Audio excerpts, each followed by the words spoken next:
we could worship with just about anything, but I'm thankful we've got people who have allowed God to fill them up, and that then spill that out for the rest of us. So I know it's not about you all, but thank you for being an example of using the gifts that God has given you.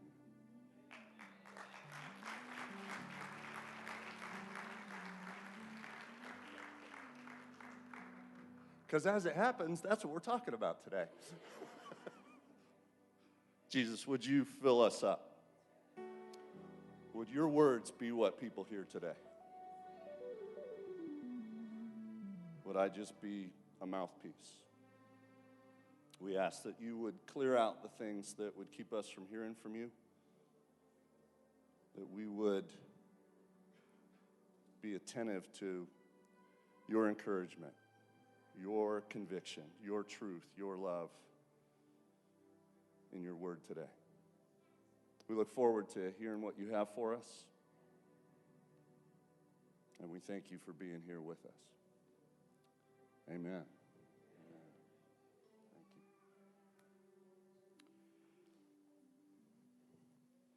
Thank you. It is a source of great anxiety for me each time I do this, that what happens right before I come up here would be something that would really get flying. And I'm really appreciative that God and Alicia kind of just brought it in for a nice landing right before I came up.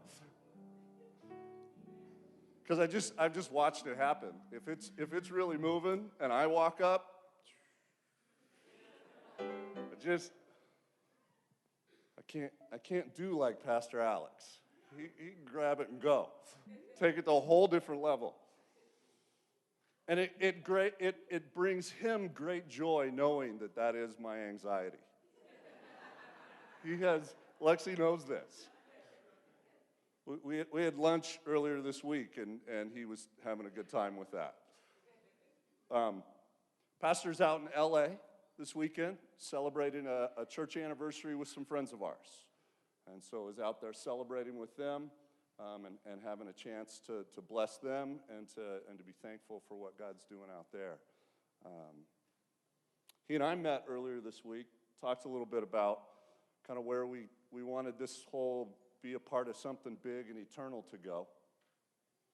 And came up with what I think is a decent idea. We'll see. But he texted me this morning just to say, hey, thinking about you. And he included one of these new, have you guys seen the new memojis? And do they freak you out? They freak me out a little bit. There's these kind of little bulbous caricatures of ourselves. And he sends one along with this message. And I wrote him back, and you'll understand this in a second. And I said, those things kind of freak me out.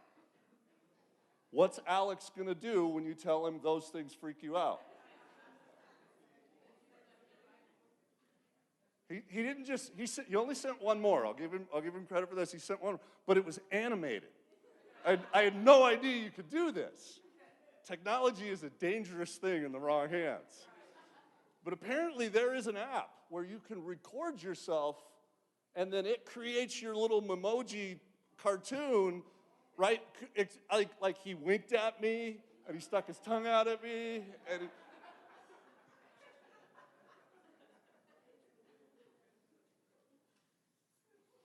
was freaky. I'm talking about it because I'm hoping I get it out of my system, because I can't get that image out of my. We got other things we got to deal with.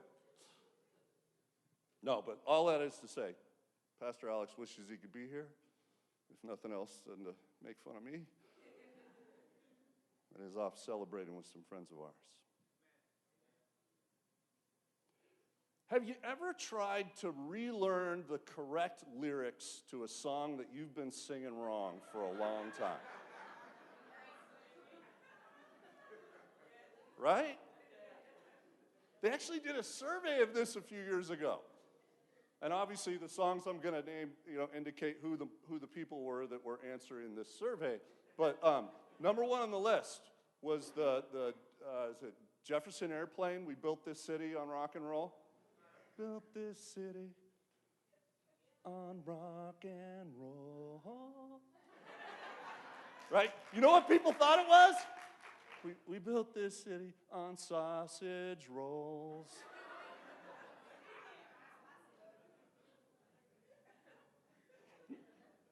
I can see clearly now, Lorraine is gone.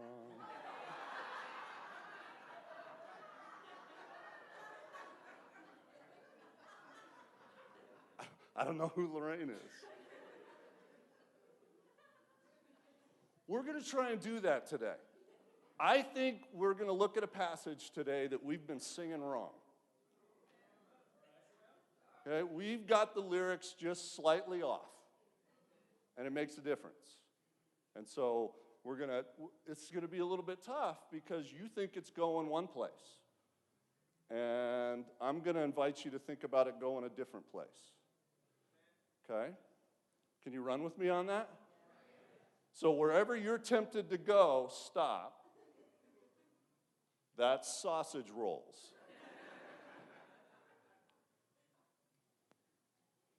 We're going to look at a parable. It's pretty famous. You've probably heard of it. If you've been around church for very long, you've heard of the parable of the talents. There's another version of it that's the parable of the minas. The minas are in Luke. The talents are in Matthew. So if you want to start flipping towards Matthew 25, that's where we're going to hang out today. Here's what happens. I think we focus on a particular element of this passage, and we miss some really good stuff. We get honed in on the end of it. Right? We get honed in on somebody not doing well, and we miss the opportunities that I think this passage has for us and what it can tell us about God. It's Jesus' story, and so I think he's trying to tell us something about himself in it, and I'd hate for us to go through our whole faith lives and miss that. Before we dive into the Matthew 25, we gotta look at the context, because that's important here. Hey, we're getting towards the end of the book of Matthew. Right? What happens at the end is some pretty intense stuff. Right? So we're in chapter 25. In chapter 26 is the Last Supper in the Garden of Gethsemane and when Jesus gets arrested. Chapter 27, he's tried, mocked, tortured, and crucified. Right? We are right at the end. 21 to 25. 21 is when he arrives in Jerusalem and everybody's celebrating and thinks it's a great thing. Same people a few days later that didn't so much like him. But 21 to 25 is all these last-minute instructions. Okay, understand, he knows he's days away from going through what he's going to go through. He is hours. At the point in time when he tells this story, he's less than 24 hours from being betrayed, arrested, tried, tortured, and executed. That's a certain place to be in your head. He's got hours left to try and cram just a last few more things in to his disciples so that they're ready for what is about to happen. Because you know what they expect. They have no clue what is about to happen is going to happen. They think he's taken over. They think it's rebellion time. They think we're knocking the Romans out of here and we're reestablishing the kingdom of Israel. And Jesus is going to be the king and we're going to be his cabinet. Right? They have no idea, they have no comprehension that the way that he's going to win looks really different than the way they think he's going to win. And he's got to get them ready for that. He's been leading up to this, being more and more just outright telling them, the Son of Man is going to be crucified. And they're still not ready for it. So he's like, look, guys, you got to understand, I'm going to be gone for a while.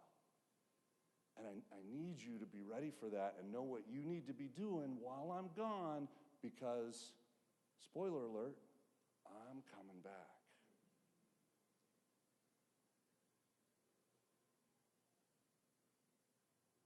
So he's got to make his guys ready for a different reality than what they're ready for, even though they don't realize that's what he's doing. Here's what I imagined happened. Things went down, and they were just that weekend had to have just been crazy. If you could have jumped inside the brain of any one of Jesus' followers between Friday and Sunday, it would have just been it's a hurricane. It's a mental hurricane going on in there. They didn't think about this stuff during that. But later, when they were sitting around, hey, Peter, you remember when he told us that story? Oh yeah, it was the talents. You remember what he said about? And then it starts to become real. It starts to become more clear. Because the reality he was preparing his disciples for is exactly the reality that you and I live in right now. Know Jesus in person, right here, to explain everything and take the lead. Holy Spirit's here, directing, guiding, empowering, right? But these guys are getting ready to, for the first time since they've met Jesus, to not have him around and to have to rely on what they remember and what they know and what the Spirit tells them. That's our reality. So what he's preparing them for is what I think he is kind of preparing us for. All right, Matthew 25, starting at verse 14. Now, again, context. Last instructions. He's just told a story before about someone going away and coming back to find people in different states of preparedness for the coming back. And he rolls right from that into, again, it will be like a man going on a journey who called his servants and entrusted his wealth to them. To one he gave 5 bags of gold, to another 2 bags, to another 1 bag, each according to his ability. Then he went on his journey. The man who had received 5 bags of gold went out at once and put the money to work and gained 5 bags more. So also the one with 2 bags of gold gained 2 more. But the man who had received 1 bag went off, dug a hole in the ground, and hid his master's money.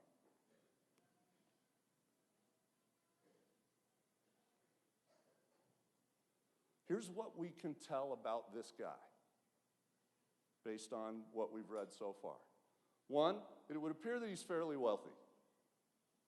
These are not small sums of money that he has given and entrusted to these servants. Okay? A talent was 60 minas. A mina was 3 months' salary. You take modern terms, the average salary of an agricultural farm worker, because that's what a lot of these folks were. Okay, the average farm worker today makes about 25 grand. I looked it up this morning. I wanted to have solid economic ground to stand on. 25 grand is the average American farm worker's salary. Okay, a talent, based on those numbers, is 15 years' salary. $379,500. So the guy who got, in my translation, the NIV, 1 bag of gold, that was their translation for talent, right? Got $380,000. 2 bags, $760,000. And the 5 bag guy, $1.9 million. 75 years salary. How many people are doing the math on your salary right now?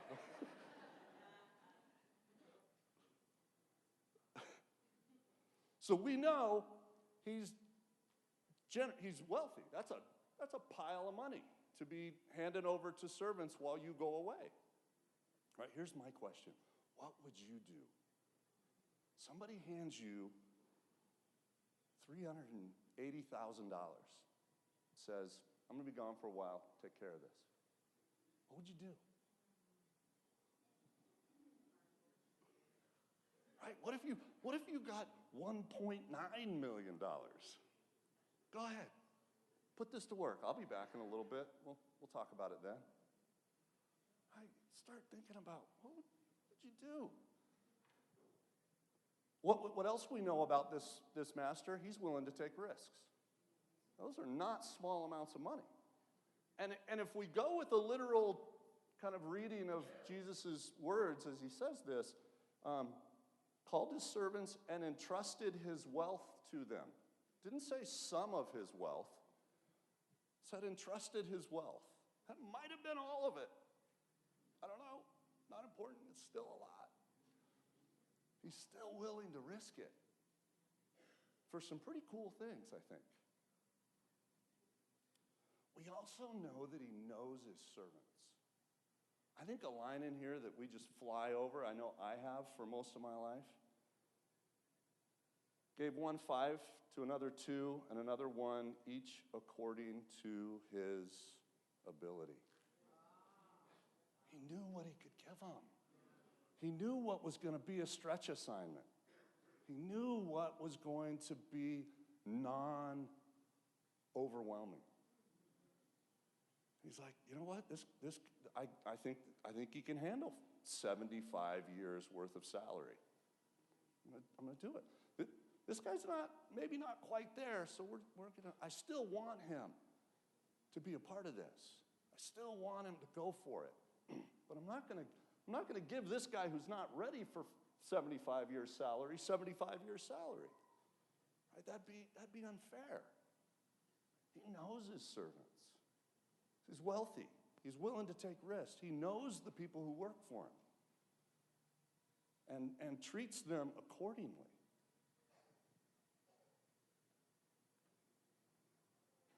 So these guys go out, the first 2. What's the return on investment when you start with 5 bags and then you end up with 10? That's 100% return on your investment. Is anybody getting that? I mean, you're thrilled in the stock market if you get 15. Real estate's 10. Put it in a savings account. You're lucky if you're getting 2%. You have to negotiate for 2% now. 100% interest, 100% return on that investment. What do you have to do to get 100%? You have to risk. You probably have to break the law.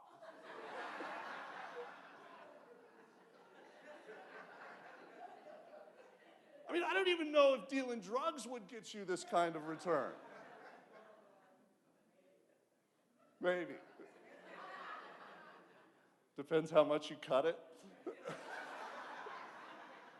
I did not say that.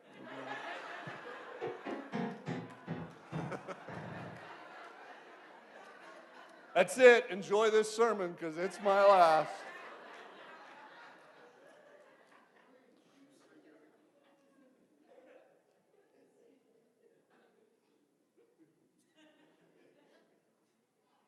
$100% return.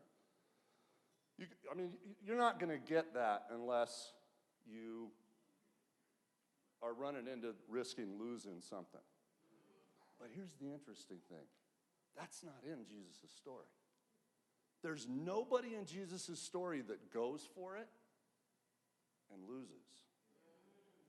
There's no, hey, I opened a restaurant and it didn't work out. There's no, I made some investments, Jesus, I went for it, and I didn't see that happening. I didn't see the trade war and the recession, and that's not in there. I think it's interesting that Jesus does not choose to include someone who goes for it and doesn't get a great return. Both of the servants that go for it gain 100%. And those are the two stories he tells. I don't think he's just making this up on the fly. There's something there for us. That in his story, in God's economy, anybody who goes for it wins. Nobody's getting in trouble for going for it and not coming back with a bunch of money here.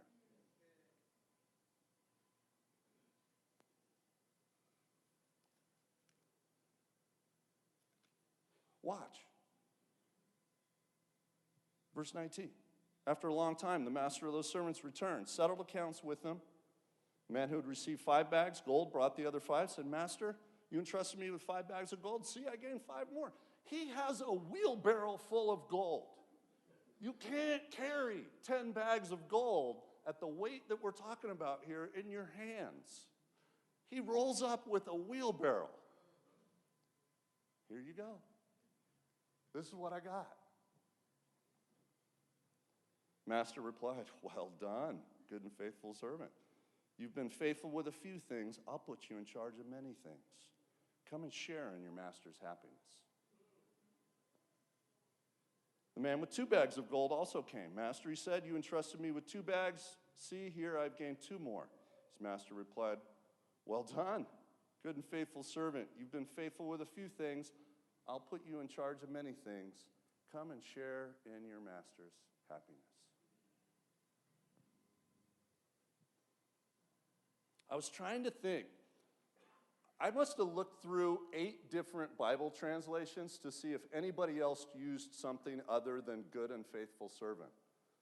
And all 8 of them said good and faithful servant. Well done, good and faithful servant. Doesn't matter how you see the Greek language or translate it, they all ended up in the exact same place. This guy said, well done, good and faithful servant. Right? So then I was like, all right, how do we, that just sounds, sorry, but churchy. How do we take, what happens when you do a performance review at work? Right? And you get meets expectations. That's probably not going to get you a well done, good and faithful servant, right? And exceeds expectations, while that feels good, and you walk out of that review going, okay, somebody noticed, right? It's still not quite there, right? And all the, high five. You want to lose 2 hours of your life? Look up the history of the high five. And just start watching the videos. It's fantastic.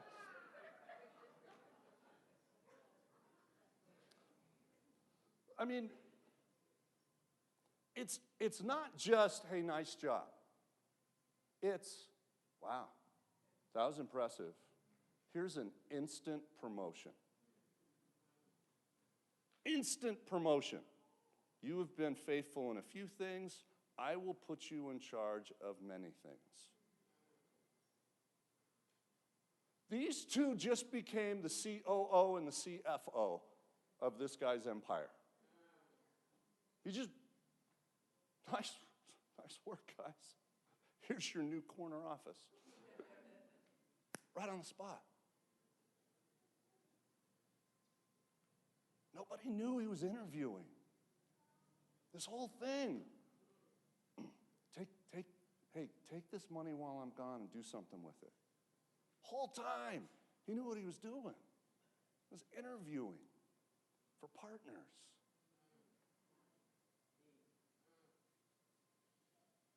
And then there's this, come and share your master's happiness. I don't know what that means, but I think there's a party. I think we just finished the performance review, the interview. He immediately gave them a job, a corner office, and is throwing them a welcome party. And he's got a whole bunch of money to throw this party because they got 100% return on their investment.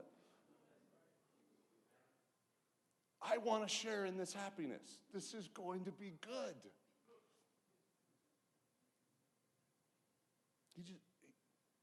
things are good, guys. Come and be a part of it with me. We're gonna have a good time. We might even change the world.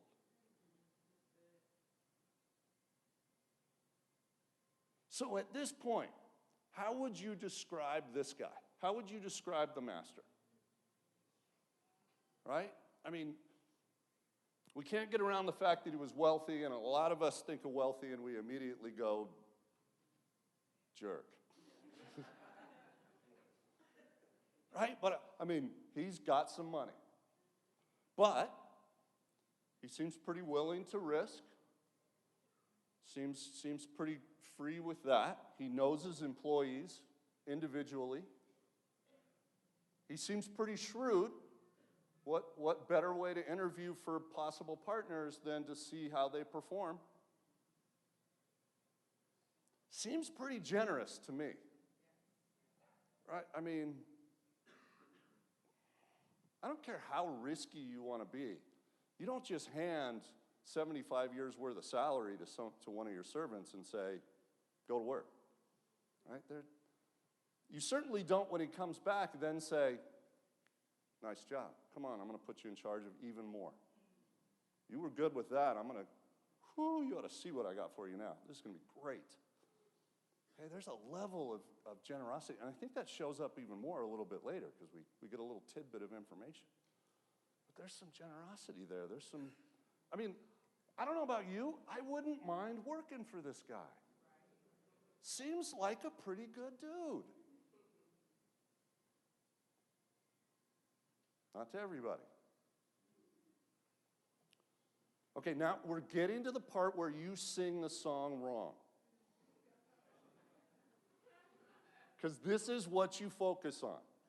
It's not just you, it's all of us. This is what we end up focusing on. Then the man who had received 1 bag of gold came and said, Master, I knew you were a hard man, harvesting where you have not sown and gathering where you have not scattered seed. So I was afraid, and I went out and hid your gold in the ground. See, here's what belongs to you. Am I wrong to read that with a little bit of snarkiness to it? That last line, there's some resentment in that last line as I read it. Look, here's what belongs to you.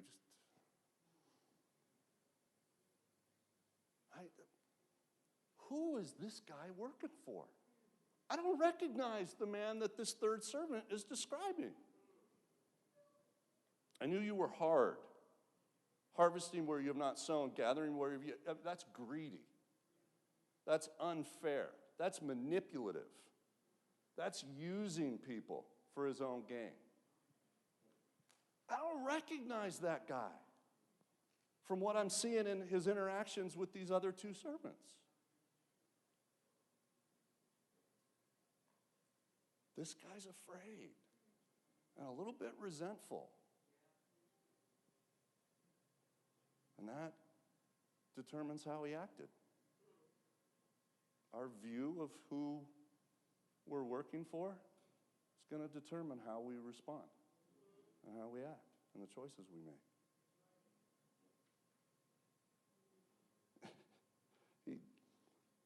Master then says, and this is rough, and I'm going to talk about this in a minute, but you wicked, lazy servant.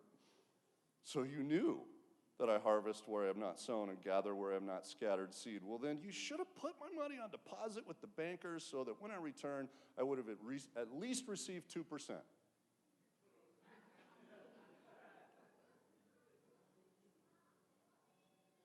If you're going to misjudge and be scared, at least be smart about it.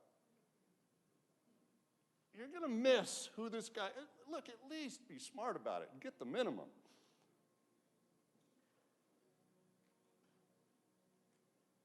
You know, and I mean, it's like, yeah, you missed. You missed there, big guy. I got to believe what he's thinking is, yeah, I knew this was, remember, this is the guy who only got one bag. Still a lot of money, but he only got one. And I got to believe that if this story was happening, I get that it's a parable. I'm treating it like it's real life. He had to have been thinking, yeah, that might have been too much. I had a feeling this guy might not be ready for this. That's why I only gave him one, according to his ability. But it's take the bag of gold from him, give it to the one who has 10. Whoever has will be given more, and they will have an abundance. Whoever does not have, even what they have will be taken from them. And throw that worthless servant outside into the darkness where there will be weeping and gnashing of teeth. Okay, that's rough. I get it. But why do we key on that? Right? It's clear we're not going to be able to do business together. Given how you see me, I can't have you as part of my team. That's just not going to work. You're scared, you don't like me, you're resentful of what I've asked you to do. I'm not sure I can trust you, plus you're not really making good decisions when you're afraid. So let me have the gold, and I'm going to give it to the guy who has 10. That's key. The guy who has 10 still has them. The master didn't take the money back. The guy who's got 10 still has 10. The guy who has 4 still has 4. They get to keep working the money that they made. This guy didn't reap where he doesn't sow. They're getting to continue to invest the money that they made and the money that he entrusted them with. And now, one more bag, because we got somebody who's not going to work.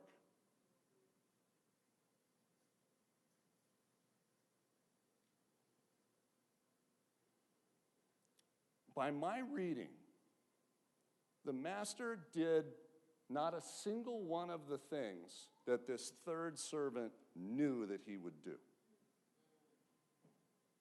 He knew that he was hard. He knew that he was greedy. He knew that he was going to take what wasn't his. He knew it was unfair. And in his dealings with any of them, I look at it and go, no, he didn't do any of those things. You were mistaken, sir. You somehow missed. And there's an important lesson for us in there. Your perception of who you work for determines the choices you make, determine the risks you're willing to take, determine your lifestyle, determine what you're doing. And when your perception of God is wrong,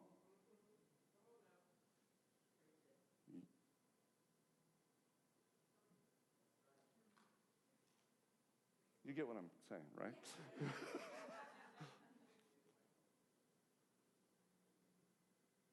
See, I'm not going to sweat Jesus too much for making this harsh on the end here. It's all on the line right now. He has less than 24 hours to get his disciples' attention and get them ready for what's about to hit them upside the head. And if he has to use just a little bit of fear to get that done, I'm okay with that. He used a lot more of the other stuff. I think he's painted a picture of this master. I think he's painted a picture of himself that is way more than the fear and the last few sentences, the last few words of this parable. He's painted the picture of a God who knows his disciples. Sherry did a fantastic job with Psalm 139. How much are we known? We can't get away. The psalmist in that psalm talks about trying to hide and recognizing that there's nowhere we can go. We have a God who knows us intimately and knows exactly what we are capable of, knows exactly what, in accordance with our abilities, means, and knows exactly what would be just an appropriate amount of a stretch assignment.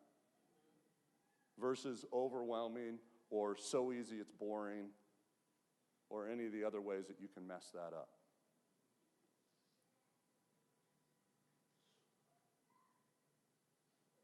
We have a God who is shrewd.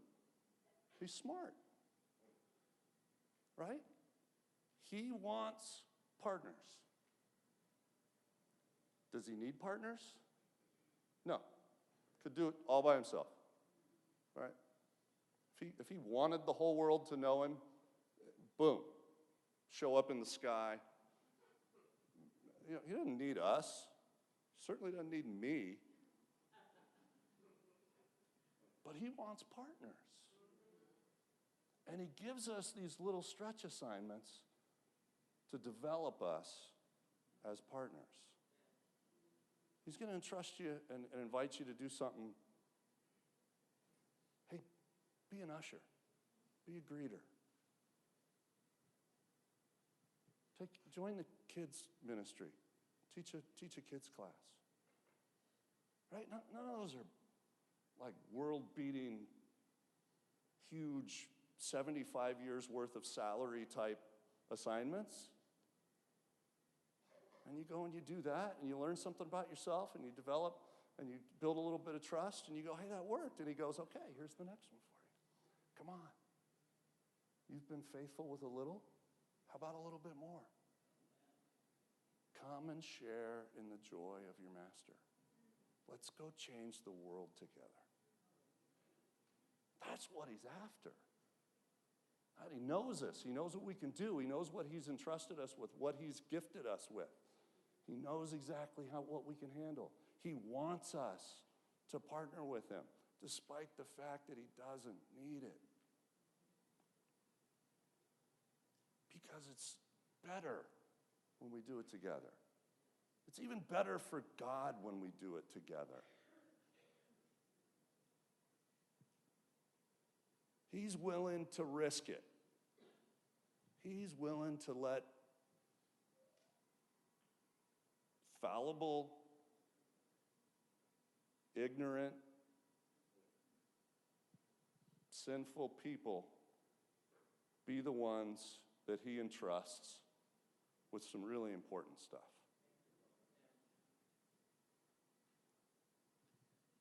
Not because that's the most effective way to get it done. That is not it, right? But because he wants us as partners. He wants us to share in that joy. He wants us to be able to sit back at the end of the day and go, South Madison is a different place than it used to be because we work together with God to do something here.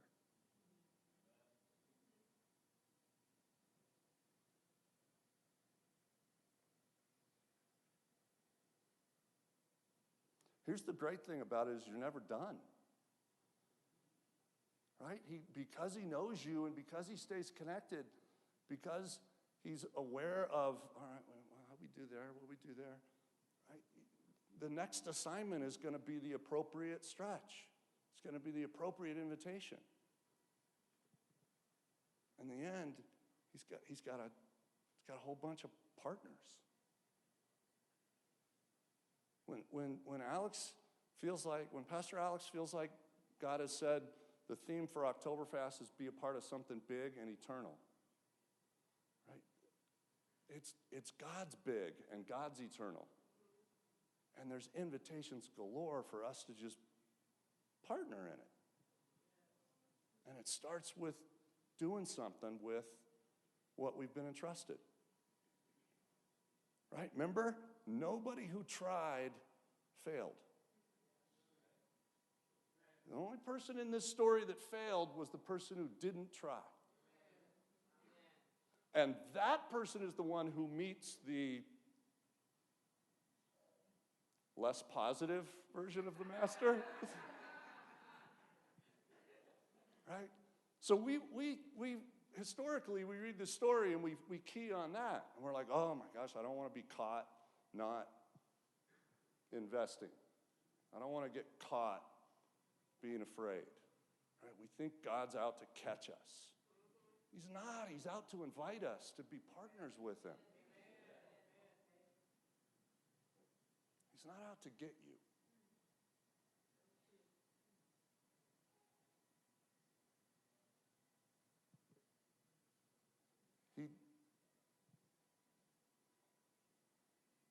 He's not out to get you. I don't know how to drive that home. But he's not.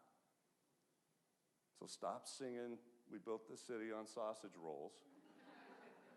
And start recognizing God for being the master in this story. And see someone who took a risk, who invited, who was generous, who knows his people, who wants to bring together a group to then go and change the world. And know that that's what's there for you. That's what he's asking you to do.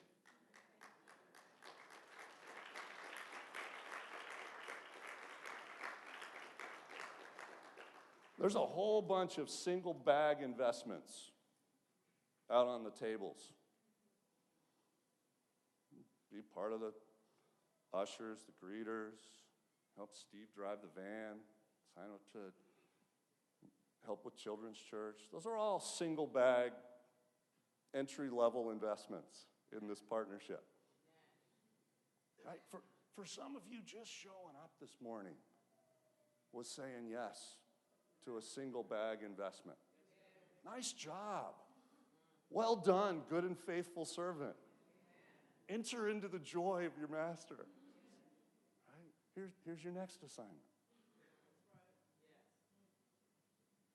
Go with something. God's entrusted every single person in this room with something of value. I have zero hesitation in saying that. Every single one of us have been given something, have been entrusted with something, have been gifted with something. And God's saying, look, there's a party in a world to change, and I want you a part of it. So put that to work.